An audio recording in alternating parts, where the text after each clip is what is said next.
అంటే వాళ్ళకు చేతగాకనా, ధైర్యం లేకనా, వాళ్ళని ఎదిరించలేకనా, అది కాదు కదా విషయం. చాలా ఓపిక పట్టిరు, చాలా సంవత్సరాలు అరణ్యవాసం, అజ్ఞాతవాసం, విరాట్ రాజుకోలు ఎన్నో రకాలుగా వేధించబడ్డరు, అణిచివేయబడ్డరు.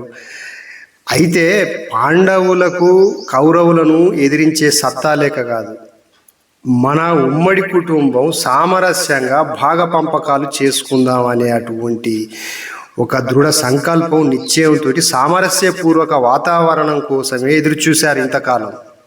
అది వాళ్ళ పిరికితనం కాదు, చేతకంతనం అనుకోవడం ఇంకా మూర్ఖత్వం.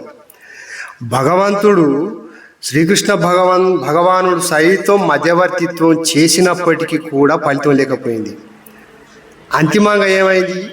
ఏండ్లు గడిచింది, ఏండ్ల తరబడి ఎదురు చూసిరు. లాస్ట్కు కురుక్షేత్ర యుద్ధానికి దారి తీసి రణరంగంలో కుక్క చావు చచ్చిండు కౌరవులు. కర్మల నుండి ఎవడు తప్పించుకోలేడు. ఎంత మంచిగా చెప్పినా కూడా కౌరవులు వినిపించుకోలేదు. ఏమైంది లాస్ట్కు? ఆ పరమాత్ముడు భగవంతుని రూపంలో పాండవుల చేత సంహారం చేయడం, దుష్ట సంహారం చేయడం జరిగింది. ప్రకృతి తన పని తాను చేసుకుంటుంది ఫ్రెండ్స్.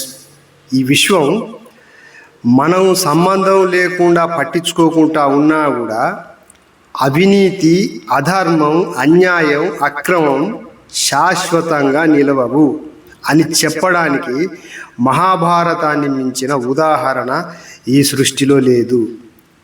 ఆ ప్రకృతి తన పని తాను చేసుకుంటూ వెళ్ళిపోతుంది అంతే. ఆ భగవంతుని రూపంలో ఎక్కడైనా అధర్మానికి, అన్యాయానికి ఎండ్ కార్డు పడాల్సిందే. అది ఆ భగవంతుని రూపంలో శ్రీకృష్ణ భగవానుడు సంపూర్ణం చేశాడు.